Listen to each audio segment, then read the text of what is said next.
dengan saya Vandra Valirabi beserta Latsar CPNS Kabupaten Kerinci Angkatan 3 kelompok 1. Saya di sini bersama salah satu pensiunan PNS yang berasal dari guru agama. Sebelumnya Pak, silakan Pak perkenalkan dirinya dulu. Ya, nama saya Samsidir, guru agama pada SD, pensiunan guru agama SD. Oh ya, baiklah. Sini saya akan bertanya kepada beliau tentang nilai-nilai aneka. Salah satunya adalah akuntabilitas. Baik Pak, menurut Bapak akuntabilitas itu apa ya Pak? Akuntabilitas kunci utamanya adalah tanggung jawab. Oh, apa itu Pak maksudnya Pak? Maksudnya di sini adalah kita harus mempertanggungjawabkan tentang rencana yang telah kita buat agar supaya kita mendapat hasil yang maksimal yang harus kita pertanggungjawabkan kepada masyarakat. Assalamualaikum warahmatullahi wabarakatuh. Bersama saya An Setiawan, kelompok 1 angkatan 3 Latsar CPNS Kabupaten Kerinci tahun 2021. Sekarang sedang bersama saya Bapak Angga Wira Setiawan, Inspektorat Kabupaten Kerinci. Menurut Bapak, nasionalisme generasi muda itu seperti apa? Nasionalisme pada generasi muda adalah wujud kecintaan generasi muda dan rasa loyalitas generasi muda terhadap bangsa dan negara Republik Indonesia. Ini bisa diwujudkan oleh generasi muda dengan pertama mengangkat harkat dan martabat bangsa negara. Itu bisa melalui pendidikan seperti lomba tentang bidang pendidikan yang mengharumkan nama bangsa, bisa juga dengan bidang olahraga dalam memajukan bangsa. Assalamualaikum warahmatullahi wabarakatuh. Waalaikumsalam warahmatullahi wabarakatuh. Di sini saya akan mewawancarai dengan Bapak siapa? Silakan memperkenalkan. Perkenalkan, nama saya Deva Sarial. Alamat saya di Desa Utama Jirimudi, RT 02 Kecamatan Daerah. Pekerjaan saya sehari-hari sebagai perangkat desa di Desa Utama Jirimudi, banyak sebagai sekdes. Terima kasih atas perkenalan dirinya. Ya. Di sini ada beberapa pertanyaan yang saya akan wawancarai Bapak mengenai etika publik, khususnya etika dalam bekerja. Pertanyaan pertama, bagaimana pemahaman Bapak tentang etika kita dalam bekerja? Ya, menurut saya etika dalam bekerja itu sangat penting sekali, karena etika itu merupakan normatif yang mengandung sistem nilai dan sistem prinsip dalam bekerja. Nah, itu jadi kita dalam bekerja itu harus memiliki etika. Ada etika lingkungan, etika beradab, etika menghargai, etika saling mendukung, dan juga etika yang ada memiliki nilai-nilai normatif yang sudah tersistem dalam etika itu sendiri. Tanta Mayasari, peserta Latsar CPNS Kabupaten Kerinci, Angkatan 3 Kelompok 1, tahun 2021. Kali ini, saya akan melakukan wawancara dengan seorang pegawai swasta.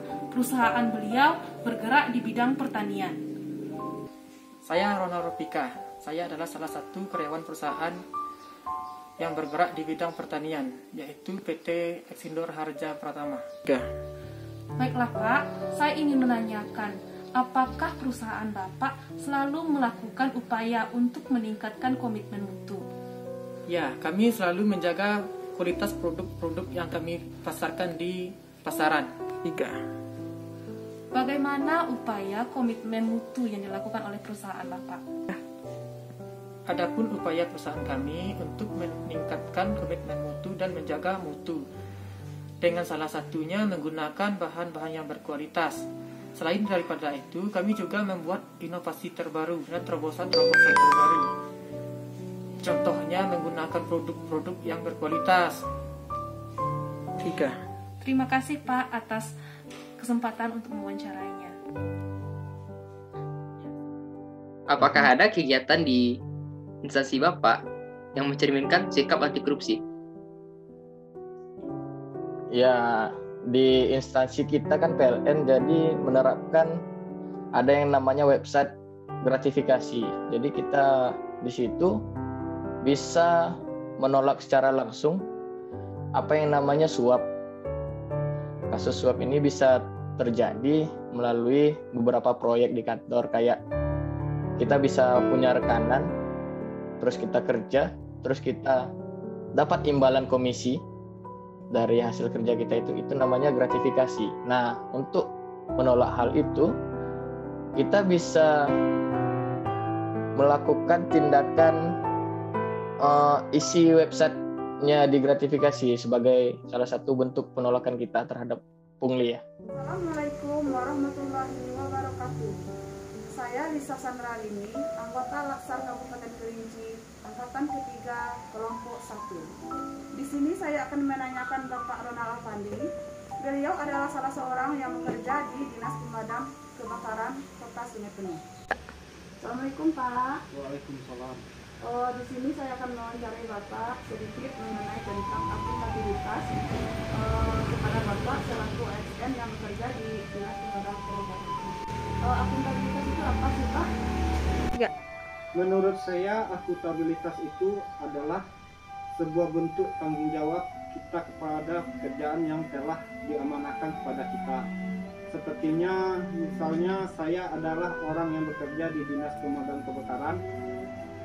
Harusnya saya mengikuti peraturan yang ada di dinas tersebut. Dan tugas kami yang paling penting, jika ada informasi adanya kebakaran, kami harus siap menjalankan tugas sesuai dengan waktu kami. Pantang pulang sebelum api padam. Enggak. Baik Pak, terima kasih atas waktu yang diberikan kepada kami. Sekian dulu wawancara singkat saya bersama Bapak Ronald Afandi. Assalamualaikum warahmatullahi wabarakatuh. Perkenalkan, saya Arif Santoso, peserta Latsar CPNS Kabupaten Kerinci, kelompok 1, angkatan 3. Baiklah, pada pertemuan kali ini saya akan mewawancari seorang mahasiswa IAIN di Kabupaten Kerinci yang bernama Andre Yulisem. Dan materi wawancaranya yaitu, menurut saudara Andre ini, apa pentingnya nasionalisme pada generasi muda di kalangan mahasiswa? Baik, menurut saya, generasi muda Indonesia adalah generasi bangsa ini. Bangsa yang akan menjadi maju bila para pemudanya memiliki sikap nasionalisme yang tinggi tentunya. Namun, dengan perkembangan zaman ini yang semakin maju, modern, dan malah menyebabkan semakin membesarnya rasa nasionalisme dikarenakan adanya pengaruh barat yang sedang melanda generasi muda di Indonesia ini. Assalamualaikum warahmatullahi wabarakatuh. Saya akan mewawancarai salah seorang guru SD 123 Ketiga Kota Tengah Kerinci, yaitu dengan Bapak Sebul Aktivitas. Ini Pak, pertanyaannya. Bagaimana pandangan Bapak selama mengabdi sebagai ASN di sekolah tentang etika publik? Pandangan saya sebagai ASN tentang etika publik. Pertama, yaitu disiplin, datang ke sekolah tepat waktunya dan pulang sekolah tepat waktunya. Kedua, tanggung jawab. Kita harus tanggung jawab pada kelas yang kita ajarkan. PPT harus kita buat, analisis harus kita buat, dan sebagainya. Guru dan juga bendahara sekolah. Baiklah, di sini langsung saja Ibu mohon izin waktunya sebentar. Terkait nilai ASN, bagaimana sih penerapan nilai anti korupsi yang sudah Ibu Rizka terapkan di satuan pendidikannya?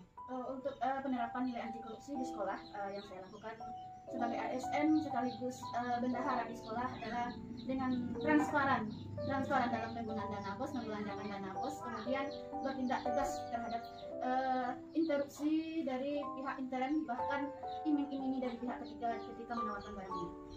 Ya, terima kasih penjelasannya. Sekian dari saya untuk wawancara video tokoh integritas kali ini. Wassalamualaikum warahmatullahi wabarakatuh.